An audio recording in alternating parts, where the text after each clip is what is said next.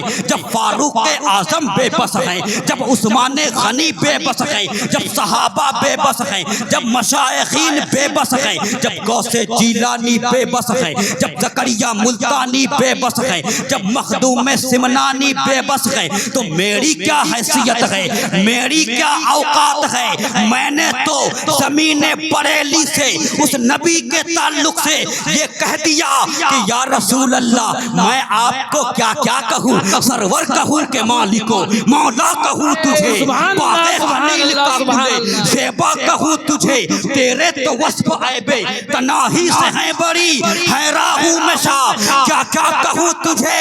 اور جب کہتے کہتے تھک جاتے ہیں تو آخر میں کہتے ہیں کہ لیکن رضا نے ختم سخن اس پہ کر دیا، خالق کا بندہ خلق کا آقا کہوں تجھے۔ نعرہ تکبیر، نعرہ رسالت، عظمت مصطفیٰ، عظمت مصطفیٰ، کلام رضا، نعرہ تکبیر، نعرہ رسالت، سبحان اللہ سبحان اسی اللہ۔ بہت آقا خوب۔ کی بارگاہ میں جن کی حقیقت کو آج تک کسی نے نہیں پہچانا اور نہ قیامت تک پہچان سکے گا، اسی نبی کی بارگاہ میں لو لگا کر بلند آواز سے بنگالی انداز میں جھوم جھوم کر پڑھیں، اللہم صلی علی سیدنا مولانا محمد وعلی آل سیدنا مولانا محمد صلی اللہ تعالی علیہ وسلم۔ میرے اسلامی بھائیوں، کھکڑ بننا کے مسلمانوں، اللہ تعالیٰ نے اپنے مقدس کلام کے اندر فرمایا وَقُلْ جَاءَ الْحَقُّ وَزَهَقَ الْبَاطِلُ إِنَّ الْبَاطِلَ كَانَ زَهُوقًا۔ اے محبوب آپ کہیے حق آ گیا، باطل مٹ گیا، یقیناً باطل کو مٹنا ہی تھا، بے شک باطل کو مٹنا ہی تھا۔ یہاں پر ایک سوال پیدا ہوتا ہے، کہا گیا قرآن میں کہ حق آ گیا، کیا اس سے پہلے حق نہیں آیا تھا؟ کیا توریت نہیں حق نہیں ہے؟ کیا زبور حق نہیں ہے؟ کیا انجیل حق نہیں ہے؟ کیا جس پر اتارا گیا وہ حق نہیں ہے؟ کیا آدم صفی اللہ حق نہ تھے؟ کیا نوح نجی اللہ حق نہ تھے؟ کیا ابراہیم خلیل اللہ حق نہ تھے؟ کیا اسماعیل ذبیح اللہ حق نہ تھے؟ کیا اسحاق نبی اللہ حق نہ تھے؟ کیا زکریا نبی اللہ حق نہ تھے؟ کیا یحییٰ نبی اللہ حق نہ تھے؟ کیا موسیٰ کلیم اللہ حق نہ تھے؟ کیا عیسیٰ روح اللہ حق نہ تھے؟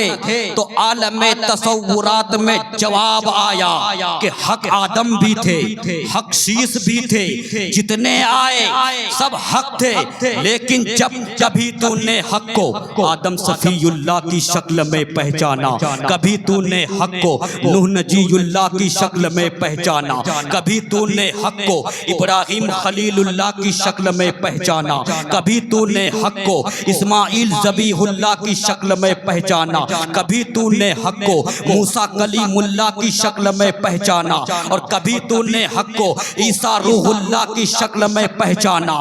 لیکن جب ملک عرب کی دھرتی پر اندھیرا زیادہ چھا گیا، تاریکی زیادہ پھیل گئی، بچیاں زندہ دفنائی جانے لگی، عورتیں ننگی نچائی جانے لگی، 360 اور 420 خداؤں کی عبادت کی جانے لگی، انسان پھٹو میں بسیرا کرنے لگا، تو ان تمام خرافات کو مٹانے کے لیے عرب کی دھرتی پر آمنہ کی گود میں ایک حق آیا تھا۔ یہ کوئی وہ دوسرا حق نہیں تھا، بلکہ یہ حق وہی تھا جن کو نبیوں کا امام کہا جاتا ہے، یہ حق وہی تھا جن کو رسولوں کا امام کہا جاتا ہے، اور وہ حق ایسے تھے کہ جب مکہ اور مدینہ کے لوگوں کو دامن اسلام میں لیا تو ہادی بنا کر چمکا دیا، ایسے ہادی کہ جن کی بارگاہ میں آج شاعر بھی یہ کہنے پر مجبور ہے کہ یک عرب نے آدمی کا بول بالا کر دیا، خاک کے ذروں کو حمدوں سے ثریا کر دیا، خود نہ تھے جو راہ پر اوروں کے ہادی بن گئے، کیا نظر تھی جس نے مردوں کو مسیحا کر دیا۔ وہ نبی تھے جب مورچہ لیا ابلیس نے حضرت آدم سے، تو حضرت آدم کو جنت سے نکال کر باہر کیا، لیکن یاد رکھنا اس میں بھی خدا کی حکمت تھی، اگر حکمت نہ ہوتی تو ابلیس تو کیا ابلیس کا باپ بھی نہیں نکال پاتا، ابلیس میں وہ طاقت نہیں تھی کہ کسی نبی کو جنت سے نکال دے، مگر نکالنے میں چونکہ رب کی حکمت تھی، اور کہا جاتا ہے فعل الحکیم لا یخلو عن الحکمت، حکیم کا کوئی کام حکمت سے خالی نہیں ہوتا، اور اللہ تو حکیموں کا حکیم ہے، احکم الحاکمین ہے، تو رب کا کام حکمت سے کیسے خالی ہو سکتا ہے۔ یہی وجہ ہے کہ ایک روایت میں آیا ہے کہ ایک مرتبہ حضرت موسیٰ کلیم اللہ نے رب کی بارگاہ میں سوال کیا، مولا تو نے چھپکلی کو کیوں پیدا کیا، اس جانور کو کیوں پیدا کیا۔ امام غزالی اپنی کتاب میں لکھتے ہیں جب موسیٰ کلیم اللہ نے سوال کیا تو رب نے فرمایا، اے موسیٰ تجھے حکمت کو جاننے کی ضرورت نہیں ہے، تجھے وجہ کو جاننے کی ضرورت نہیں ہے، کارن کو جاننے کی ضرورت نہیں ہے، مگر موسیٰ کلیم اللہ نے بارگاہ الہی میں عرض کیا، مولا میں جاننا چاہتا ہوں اس میں حکمت کیا ہے۔ جب اصرار کیا تو رب نے فرمایا، اے موسیٰ سنو، جب میں نے تم کو پیدا کیا تھا تو اس وقت اسی جانور نے چھپکلی نے مجھ سے کہا تھا کہ تو نے موسیٰ کو کیوں پیدا کیا، تو نے موسیٰ کو کیوں پیدا کیا۔ تو کہنے کا مطلب یہ ہے کہ رب کے ہر کام میں کوئی نہ کوئی حکمت ہے، لیکن ہم ساری حکمتوں کو سمجھ جائیں یہ کوئی ضروری نہیں ہے، انہی حکمتوں کو سمجھ سکتے ہیں جن کا بیان کتابوں کے اندر آ گیا، مگر جس کا بیان نہیں ہم سمجھ نہیں سکتے۔ تو ابلیس کو یہ خوشی منانے کی ضرورت نہیں ہے، شیطان کو خوش ہونے کی ضرورت نہیں ہے۔ میں یہ کہنا چاہتا ہوں کہ اگر خدا کی حکمت نہ ہوتی تو شیطان تو کیا اس کا باپ بھی نہیں نکال پاتا۔ اگر شیطان کی یہ طاقت ہے کہ حق کو مٹا دے تو میں تو یہ کہوں گا کہ پہلے تو وہ اپنے نسب کو سنبھال کر رکھے۔ اسی ابلیس کا ایک پرپوتا تھا، اسی ابلیس کا پرپوتا جس کا نام حامہ تھا۔ کون ابلیس؟ جس ابلیس کے بارے میں غازی ملت سید ہاشمی میاں اپنی تقریروں میں برابر کہا کرتے ہیں کہ اتنا سجدہ کیا، اتنا سجدہ کیا کہ اگر اس کے سجدوں کو زمین پر پھیلایا جائے تو زمین کا کوئی حصہ نہیں بچے گا۔ اتنا سجدہ کیا، اتنی بڑی عبادت، سجدے پہ سجدہ، اور جنت میں داخل ہوتا تھا، جنت کا دروازہ ان کے لیے کھلا تھا۔ میں غازی ملت کے جملے دے رہا ہوں، غور سے سنیے گا۔ وہ کہتے ہیں کہ ابلیس کے لیے جنت کا دروازہ کھلا تھا، اللہ جانے کیا کرتا تھا، اندر جاتا تھا، جھولے پر بیٹھتا تھا، جھولا جھولتا تھا۔ اب وہ رب جانے کہ کیسے بیٹھتا تھا، پیر لٹکا کے بیٹھتا تھا یا پلٹھی مار کے بیٹھتا تھا، اگر ملتا تو پوچھتا اے ابلیس تو کیسا بیٹھتا تھا کہ تجھے شوٹ نہیں کیا کہ جنت سے نکال کر باہر کر دیا گیا؟ وہ ابلیس جس کو جنت سے نکال کر باہر کیا گیا، اور باہر کیوں کیا گیا؟ کتابوں میں آیا ہے، حدیثوں میں موجود ہے، تفسیر کی کتابوں میں لکھا ہوا ہے کہ توہین آدم کی بنیاد پر، ایک نبی کی توہین کی بنیاد پر، تو جب آدم کی توہین برداشت نہیں ہے تو میرے نبی کی توہین کیسے برداشت ہو سکتی ہے؟ یہ تو نبی الانبیاء ہے، اور جب جنت سے نکالا گیا توہین نبی کی بنیاد پر، تو جو اندر تھا اس کو باہر نکالا گیا، اور جو پہلے سے باہر ہو وہ اندر کیسے جا سکتا ہے؟ وہ اندر کیسے جا سکتا ہے؟ میں یہ کہہ رہا تھا کہ اگر ابلیس میں اتنا دم ہے، حق سے مورچہ لینے کی طاقت ہے، تو اپنی نسل کو کیوں نہیں سنبھال پایا؟ اپنی اولاد کو کیوں نہیں سنبھال پایا؟ اور اپنے اندر باندھ کر کیوں نہیں رکھ سکا؟ روایت کو سنیے گا، خلاصۃ التفسیر کتاب کا نام ہے، اس کا پیج نمبر 170 ہے۔ اس روایت میں آیا ہے حضرت عمر ہے، رسول کریم ہے، یہ دونوں شخصیات پہاڑ کی چوٹی پر، تہامہ کی ایک پہاڑی پر چڑھ گئے۔ جب وہاں چڑھ گئے تھوڑی دیر کے بعد ایک بوڑھا آیا، بوڑھے کی شکل میں آیا اور سلام کیا، السلام علیکم ورحمۃ اللہ وبرکاتہ۔ نبی نے جواب دیا وعلیکم السلام۔ جواب دینے کے بعد ہم سب کے آقا تاجدار مدینہ سرور قلب و سینہ ارشاد فرماتے ہیں، یہ انسان کی شکل میں ہے مگر یہ انسان نہیں ہے، جن ہے۔ یہ انسان نہیں ہے، جن ہے، اس کی آواز جن کی طرح ہے۔ کہنے لگے اے شخص بتا تو کون ہے، تیرا نام کیا ہے، تیرا کام کیا ہے، تیرا شجرہ نسب کیا ہے؟ تو وہ کہنے لگا یا رسول اللہ میرا نام کیا ہے، میرا شجرہ نسب کیا ہے؟ یا رسول اللہ میں ابلیس کا پر پوتا ہوں، ابلیس کا پر پوتا ہوں، میرا نام حامہ ہے، میں بیٹا ہوں ہیم ابلیس سے لاقیس پیدا، لاقیس سے ہیم پیدا، ہیم سے حامہ یعنی میں پیدا۔ تو رسول کریم نے فرمایا اے حامہ ذرا یہ بتا تمہاری عمر کتنی ہے، تو کتنے برس کا ہے، تو کتنے سال کا ہے؟ تو کہنے لگا یا رسول اللہ مجھے تو یہ پتا نہیں، دنیا کی جتنی عمر ہے اتنی عمر تو نہیں ہے، اس سے کچھ کم ہے، مگر اتنا یاد ہے کہ جب قابیل نے حابیل کو قتل کیا تھا اس وقت میں کئی برس کا بچہ تھا، پہاڑوں میں دوڑتا تھا، لوگوں کا غلہ چوری کرتا تھا، لوگوں کا اناج چوری کرتا تھا، اور بھائی بھائی میں لڑواتا تھا، دلوں میں وسوسے ڈالتا تھا تاکہ لوگ آپس میں بدسلوکی کریں، تاکہ آپس میں لوگ بدفعلی کریں۔ رسول کریم نے سن کر فرمایا تب تو تم بہت برے ہو، تب تو تم بہت خراب ہو۔ تو اس نے عرض کیا اے سید المرسلین، یا سید المرسلین، اس لفظ کو یاد رکھیے گا، یا سید المرسلین، اے رسولوں کے سردار، میں پہلے ویسا تھا اب نہیں ہوں، پہلے ویسا تھا اب نہیں ہوں۔ یا رسول اللہ میں تو آپ پر ایمان لا چکا ہوں، میری ملاقات حضرت نوح سے بھی ہے، میری ملاقات حضرت یعقوب سے بھی ہے، میری ملاقات حضرت یوسف سے بھی ہے۔ یا رسول اللہ حضرت نوح کے ساتھ میں ان کی مسجد میں 1 سال تک ان کی صحبت میں رہ چکا ہوں۔ یا رسول اللہ میں نے توریت بھی سیکھی ہے، میں نے انجیل بھی سیکھا ہے، میں نے زبور کا علم بھی حاصل کیا ہے، اور یا رسول اللہ جب میری ملاقات حضرت عیسیٰ روح اللہ سے ہوئی تھی تو انہوں نے فرمایا تھا کہ اے ابلیس کے پرپوتے حامہ سنو، عرب کی دھرتی پر آمنہ کی گود میں ایک نبی آنے والے ہیں، اگر تمہاری ملاقات اس نبی سے ہو جائے تو میرا سلام پہنچا دینا۔ یا رسول اللہ میں سلام پہنچانے آیا۔ سبحان اللہ سبحان اللہ، بہت خوب سبحان جب اللہ۔ سلام پہنچانے آیا تو نبی نے سلام کا جواب دیا۔ سلام کا مسئلہ کیا ہے؟ آپ کو اگر کوئی ڈائریکٹ سلام کرے تو آپ جواب کیا دیں گے؟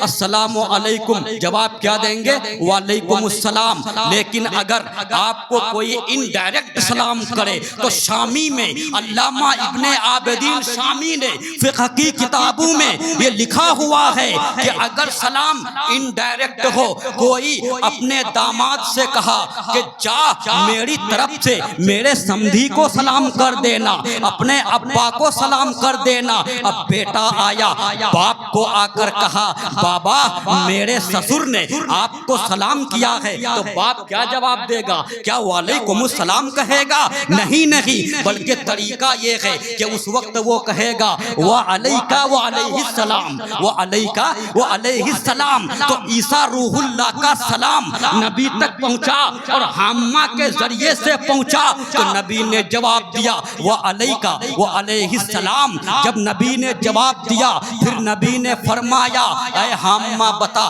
تجھے کیا چاہیے، تیری خواہش کیا ہے، تیری تمنا کیا ہے، تیری آرزو کیا ہے؟ تو حامہ نے عرض کیا یا رسول اللہ توریت تو سیکھ لیا، انجیل تو سیکھ لیا، زبور تو سیکھ لیا، اب میں قرآن سیکھنا چاہتا ہوں، میں قرآن سیکھنا چاہتا ہوں۔ آج قرآن کی تعلیم اس مدرسہ کے اندر دی جا رہی ہے۔ صحابہ کو قرآن کا شوق تھا، تابعین کو قرآن کا شوق تھا، تابعین کو قرآن کا شوق تھا، مشائخین کو قرآن کا شوق تھا، بزرگان دین کو قرآن کا شوق تھا۔ تو نبی کریم نے ابلیس کے پرپوتے حامہ کو قرآن کی کچھ سورتوں کی تعلیم دی اور فرمایا اے حامہ ابھی تو تم چلے جاؤ گے، لیکن جب بھی پوری زندگی میں اگر کوئی ضرورت پیش آئے مجھ سے ملاقات کر لینا، مجھ سے مل لینا۔ اس کے بعد کیا ہوا؟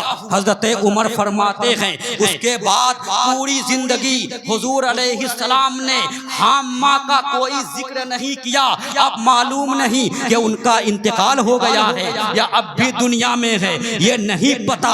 اب میں یہاں پر آ کر ایک بات کہنا چاہوں گا میرے دوستو، اس وقت میں نے کہا تھا کیا کہ حامہ نے جب نبی کو مخاطب کیا تو کیا کہا؟ یا سید المرسلین، اے رسولوں کا سردار، اے نبیوں کا سردار۔ تو اب مجھے کہنے کا حق دیا جائے کہ حامہ نے حضرت آدم کو سید المرسلین نہیں کہا، حضرت نوح کو سید المرسلین نہیں کہا، حضرت یوسف کو سید المرسلین نہیں کہا، حضرت یونس کو سید المرسلین نہیں کہا، حضرت عیسیٰ کو سید المرسلین نہیں کہا، حضرت موسیٰ کو سید المرسلین نہیں کہا، لیکن جب میرے نبی کو کہا تو کیا کہا؟ یا سید المرسلین، اے رسولوں کا سردار۔ تو اب رہبر جامی کو یہ کہنے کا حق دیا جائے کہ یا رسول اللہ، یا حبیب اللہ، یا نبی اللہ۔ جب آپ کی عظمت کو سمجھا صحابہ نے، جب آپ کی عظمت کو سمجھا تابعین نے، جب آپ کی عظمت کو سمجھا تبع تابعین نے، جب آپ کی عظمت کو سمجھا علماء و مجتہدین نے، جب آپ کی عظمت کو سمجھا جنید بغدادی نے، جب آپ کی عظمت کو سمجھا زکریا ملتانی نے، جب آپ کی عظمت کو سمجھا بشر حافی نے، جب آپ کی عظمت کو سمجھا خواجہ اجمیری نے، جب آپ کی عظمت کو سمجھا غوث جیلانی نے، جب آپ کی عظمت کو سمجھا بابا فرید الدین گنج شکر نے، جب آپ کی عظمت کو سمجھا حضرت نظام الدین اولیاء نے، جب آپ کی عظمت کو سمجھا مخدوم سمنانی نے، جب آپ کی عظمت کو سمجھا علاء الحق پنڈوی نے، جب آپ کی عظمت کو سمجھا سراج الحق آئینہ ہند نے، جب آپ کی عظمت کو سمجھا فاضل بریلوی نے، تو یا رسول اللہ، یا حبیب اللہ، یا نبی اللہ، آپ کے مقام کو کوئی گھٹا نہیں سکتا، آپ کے مرتبہ کو کوئی مٹا نہیں سکتا۔ ارے جو مٹانے آیا وہ مٹ گیا، ابو الحکم بن کر آیا، ابو جہل بن کر دفن ہو گیا، یزید بن کر آیا، پلید بن کر دفن ہو گیا، مسیلمہ بن کر آیا، کذاب بن کر دفن ہو گیا، تھانہ بھون سے آیا وہ بھی مٹ گیا، گنگو سے آیا وہ بھی مٹ گیا، نانو تو سے آیا وہ بھی مٹ گیا۔ تو بریلی کے امام نے کہا کہ مٹ گئے مٹ جائیں گے، آدھا تیرے، نہ مٹا ہے نہ مٹے گا کبھی چرچا تیرا۔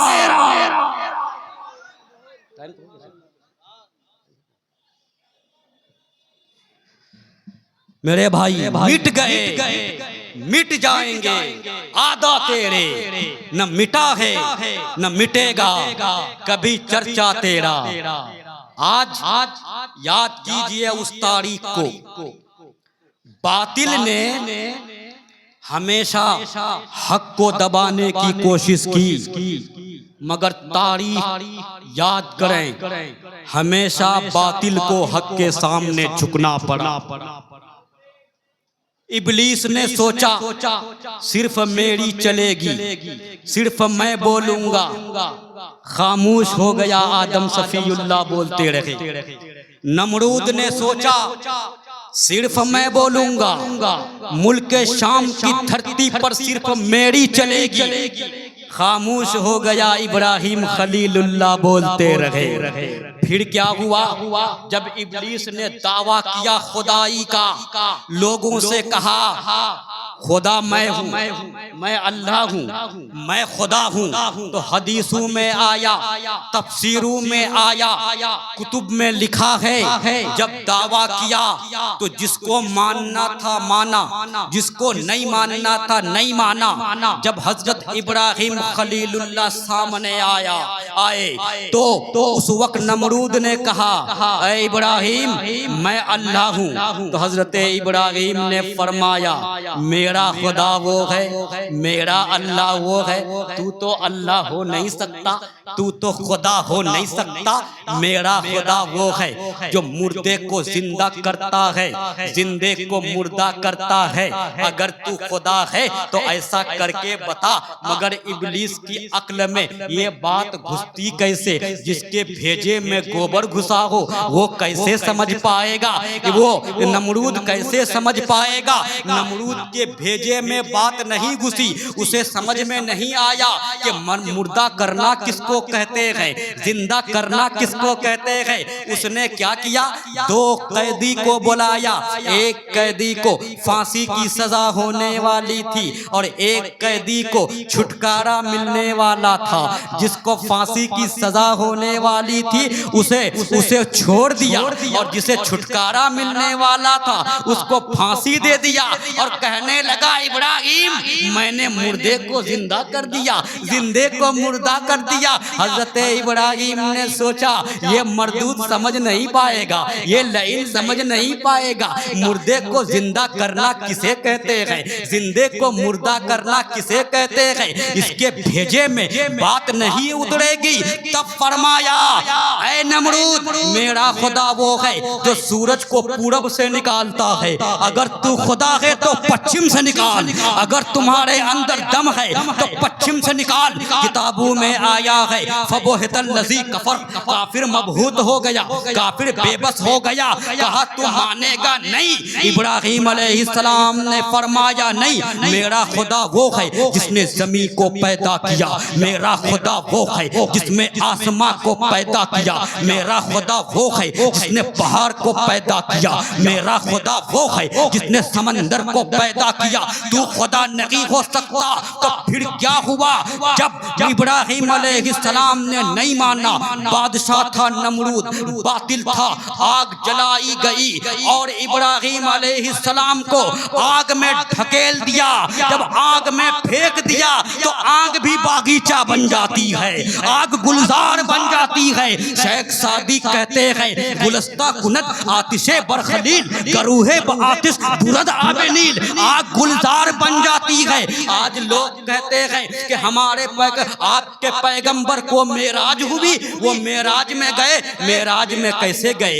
ایک طبقہ ہے آسمان کے نیچے، زمین کے اوپر ایک جگہ ہے، ایک طبقہ ہے جس کو طبقہ زمہریریہ کہا جاتا ہے۔ ہدایت الحکمت میں ہے کہ طبقہ زمہریریہ میں جو جائے گا وہ جل کر راکھ ہو جائے گا، وہاں کی آگ اسے جلا ڈالے گی۔ تو اب سائنسداں کہتے ہیں کہ اگر محمد آسمان کو چیرتے ہوئے اوپر گئے تو طبقہ زمہریریہ کو کیسے پار کیا؟ کیا جلائے گا نہیں؟ تو میں کہوں گا ارے جن کے غلام کو حضرت ابراہیم اگرچہ نبی ہیں مگر میرے نبی کے امتی ہیں، میرے نبی کے امتی، اور نبی کو حدیثوں کے اندر تفسیروں کے اندر نبیوں کے نبی کہا گیا ہے، نبی الانبیاء کہا گیا ہے، امام الرسل ہیں۔ جب وہ امام الرسل رسول ہے، جب وہ نبیوں کے نبی ہیں، تاریخ بتاتی ہے کہ جب رسول کی سواری مسجد اقصی میں پہنچی تھی، وہاں پر ایک نماز ہوئی تھی۔ وہ کون سی نماز تھی؟ وہ نماز تھی نماز نفل، مانیے وہ نماز نفل تھی۔ اور وہاں امام کون تھے؟ امام ابراہیم نہیں تھے، امام آدم نہیں تھے، امام یونس نہیں تھے، بلکہ حدیثوں میں آیا ہے حضرت آدم سے لے کر حضرت عیسیٰ تک سب نبی مقتدی تھے اور نبی امام تھے۔ تو حضرت ابراہیم بھی مقتدی۔ تو میں یہ کہنا چاہوں گا کہ جب مقتدی کو نمرود کی آگ نہ جلا سکی تو امام کو طبقہ زمہریریہ کی آگ کیا جلائے گی؟ آگ نہیں جلا پائے گی۔ وہ رسول ہے کہ نبی تو نبی، غریب نواز نے جب جوتے کو پھینک دیا تو آگ جلا نہ پائی۔ غریب نواز ایک بچہ کو گود میں لے کر آگ میں کود گئے، آگ جلا نہ سکی۔ تو جب غلاموں کو آگ جلا نہیں پاتی ہے تو آقا کو کیسے جلائے گی؟ آقا کو کیسے جلائے گی؟ شاعر نے کہا ہے کہ جب ان کے گدا بھر دیتے ہیں شاہان زمانہ کی جھولی، ارے محتاج کا جب یہ عالم ہے، مختار کا عالم کیا ہوگا؟ اللہ سبحان اللہ، نعرہ تکبیر، نعرہ رسالت، عظمت انبیاء، عظمت انبیاء، فضیلت غریب نواز، نعرہ تکبیر، نعرہ رسالت۔ میرے بھائیوں، اب آئیے ایک بات میں اور بتا دوں، یہاں پر حق و باطل کی جنگ کا مسئلہ تھا۔ باطل نے ہمیشہ چاہا حق کو مٹا دوں، اب حضور کے خلاف بھی بکواس کی گئی، علم غیب پر حملہ کیا گیا، کبھی خدا کی ذات پر حملہ، کبھی خدا کی صفات پر حملہ، کبھی علم غیب پر حملہ۔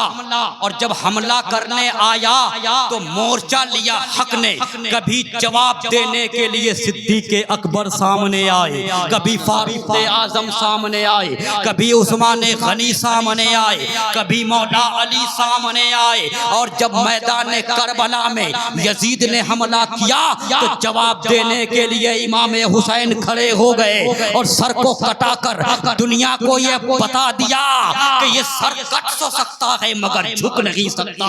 کیوں؟ اس لیے کہ اولاد فاطمہ کا سر ہے، اولاد نبی کا سر ہے، یہ جھک نہیں سکتا، کٹ سکتا ہے۔ اور سر کو کٹا کر دین کو بچایا ہے، تو ہستی مٹائی دین بچایا حسین نے، گلزار مصطفیٰ کو سجایا حسین نے۔ ایک دم میں قتل ہوئے 1950 ذوالفقار جب رن میں اٹھایا حسین نے۔ فردوس کس طرف ہے، جہنم ہے کس طرف، نقشہ کو کربلا میں بتایا حسین نے۔ تو میں بات اس پر کر رہا تھا کہ آج سائنس دانوں کو یہ اعتراض ہے کہ معراج کیسے ہو گئی اور معراج کیسے چلے گئے، یہ جان نہیں سکتے، یہ تو انسان ہے، ان کو معراج کیسے ہو جائے گی؟ بس ایک رات کے ایک لمحے میں یہ یہاں سے مسجد حرام سے بیت المقدس بھی گئے، وہاں نماز بھی پڑھائے، پھر وہاں سے ان کی سواری اڑی اور ساتوں آسمان کو پار کر کے سدرۃ المنتہا پہنچی۔ اور جب سدرۃ المنتہا پہنچی تو وہاں پر جبریل امین رک جاتے ہیں، اور جبریل امین نے رک کر کہا یا رسول اللہ میں آگے نہیں بڑھ سکتا۔ نبی نے فرمایا وجہ کیا ہے؟ تو جبریل امین نے جو عرض کیا وہ شیخ سعدی نے بوستا کے اندر لکھا کہ اگر یک سرے موئے برتر پرم فروغ تجلا بسوزت پرم، اگر ایک بال کے برابر بھی آگے بڑھوں تو انوار و تجلیات میرے پر کو جلا ڈالے گی، میں بڑھ نہیں سکتا۔ تو نبی نے فرمایا اے جبریل تو نے میرے بابا کو کیا کہا تھا جب آگ میں ڈالے جا رہے تھے؟ تو تو نے کیا کہا تھا؟ میرے بابا جان سے حضرت ابراہیم سے کہا تھا کہ اے ابراہیم، اے اللہ کے نبی، اگر کچھ خواہش ہو تو بتائیں، میں وہاں جا سکتا ہوں جہاں میرے سوا کوئی نبی بھی نہیں جا سکتا، کوئی فرشتہ بھی نہیں جا سکتا۔ آپ نے یہ کہا تھا لیکن دیکھ میں وہاں جا سکتا ہوں جہاں تو بھی نہیں جا سکتا، جہاں تو بھی نہیں جا سکتا۔ جبریل کے پر جل جائیں گے۔ اور جبریل کون تھے؟ جب آئے تھے تو چھت کو چیر کر آئے تھے، دروازہ نہیں کھٹکھٹایا تھا، چھت کو چیر کر آئے تھے۔ تو جب جبریل کی طاقت کا یہ عالم ہے تو جو جبریل کا بھی امام ہے، جو جبریل کا بھی نبی ہے، جو جبریل کا آقا ہے، جو جبریل کا مخدوم ہے، ان کی طاقت کیا ہوگی؟ آج لوگ کہتے ہیں نبی میری طرح ہے، نبی میری طرح ہے۔ میں کہوں گا کہ میرے نبی تو وہ ہے کہ جن کے لیے جنتی جانور بھی روتا تھا، جن کے لیے براق بھی روتا تھا۔ میرے نبی تو وہ ہے کہ جن کے قدموں کو جبریل امین بھی چومتے تھے، جبریل امین بھی بوسا دیتے تھے۔ اور اے نادانو، تم تو ایسے ہو کہ جبریل امین تمہارے قریب گوارا نہ سمجھے، جبریل امین تمہاری صحبت کو گوارا نہ سمجھے، تمہاری یاد میں کتا بھی نہ روئے، تمہاری یاد میں چونٹی بھی نہ روئے، اور نبی کی یاد میں جنتی جانور بھی روتا ہے۔ جبریل امین کے مخدوم جبریل امین قدم چومتے ہیں۔ تو جب تم جبریل امین کے برابر نہیں ہو سکے تو نبی کے برابر کیسے ہو گئے؟ نہیں ہو سکتے۔ یہی وجہ ہے کہ شیخ الاسلام والمسلمین، رئیس المحققین حضرت علامہ مدنی اشرفی جیلانی کچھوچے کی زمین سے دنیا کو یہ پیغام دیا کہ بشر کے بھیس میں لا کل بشر کی بات کرو، ارے خیر چاہو تو خیر البشر کی بات کرو۔ میرے بھائی، معراج گئے، لوگ کہتے ہیں معراج کیسے جا سکتے ہیں؟ آسمان میں دروازہ نہیں ہے، دروازے کو کیسے پار کریں گے؟ ارے معراج ایک معجزہ تھا، معراج ایک معجزہ تھا۔ انسان کی سمجھ میں جو نہ آئے اس کو کہتے ہیں یہ عادت کے خلاف خرق عادت جو کام ہو، اور نبی سے ہو تو معجزہ۔ وہ نبی جو زمین پر بیٹھے بیٹھے چاند کو چیر دے، وہ نبی جو سورج کو پلٹوا دے، وہ نبی جو اشارہ کرے تو درخت کو بلا لے، وہ نبی جو اشارہ کرے تو ابو جہل کی مٹھی میں کنکر کو کلمہ پڑھوا دے، وہ معراج کیوں نہیں جا سکتے؟ وہ لامکہ کیوں نہیں جا سکتے؟ بالکل جا سکتے ہیں۔ اور دوسری بات یہ ہے کہ رسول کو جانے کے لیے یہاں پر دروازے کی بھی ضرورت نہیں ہے، بغیر دروازے کے اس پار سے اس پار چلے جائیں گے۔ یہ رسول کی خدائی طاقت ہے، ان کی روحانیت ہے۔ اور یاد رکھو ایسا انسدانو، تم کہتے ہو آسمان میں دروازہ نہیں ہے، لیکن میں کہتا ہوں کہ آسمان میں دروازہ ہے۔ اس لیے تو رمضان کے بارے میں یہ کہا جاتا ہے کہ جب رمضان کا مہینہ آتا ہے تو آسمان کے دروازے کھول دیے جاتے ہیں۔ پتا چلا کہ دروازہ ہے۔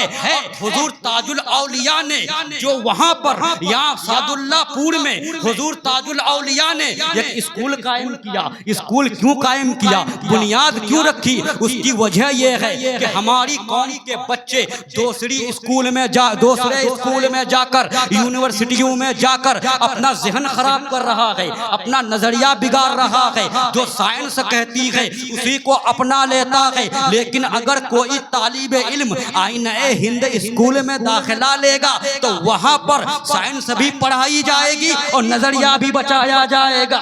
سائنس کا جو فارمولہ ہے وہ بھی بتایا جائے گا، اس کا رد بھی کیا جائے گا، اس فارمولے کی تردید بھی کی جائے گی۔ کم سے کم بچوں کی عقیدت کی حفاظت ہو سکے، بچوں کے ایمان کی حفاظت ہو سکے، بچوں کو بچایا جائے۔ اور تاج الاولیاء کے ذہن مبارک میں، ان کے دماغ مبارک میں یہ بات ہے کہ جو سائنس کا نظریہ ہے وہ بدلا جا سکتا ہے، سائنس کا فارمولہ بدلا جا سکتا ہے، سائنس کا نیم بدلا جا سکتا ہے، سائنس کا قاعدہ بدلا جا سکتا ہے، مگر اسلام کے نیم کو کوئی بدل نہیں سکتا، اسلام کے فارمولے کو کوئی مٹا نہیں سکتا، اسلام کے قانون کو کوئی مٹا نہیں سکتا۔ پھر وہی بات کہ جو مٹانے آیا وہ مٹ گیا، ابو الحکم بن کر آیا، ابو جہل بن کر دفن ہو گیا، یزید بن کر آیا، پلید بن کر دفن ہو گیا، مسیلمہ بن کر آیا، قذاب بن کر دفن ہو گیا، تھانہ بھون سے آیا وہ بھی مٹ گیا، گنگو سے آیا وہ بھی مٹ گیا، نانو تو سے آیا وہ بھی مٹ گیا۔ تو ہمارے امام نے کہا مٹ گئے مٹ جائیں گے، آدھا تیرے نہ مٹا ہے نہ مٹے گا کبھی چرچا تیرا۔ سبحان اللہ، سبحان اللہ، بہت خوب، ماشاء اللہ۔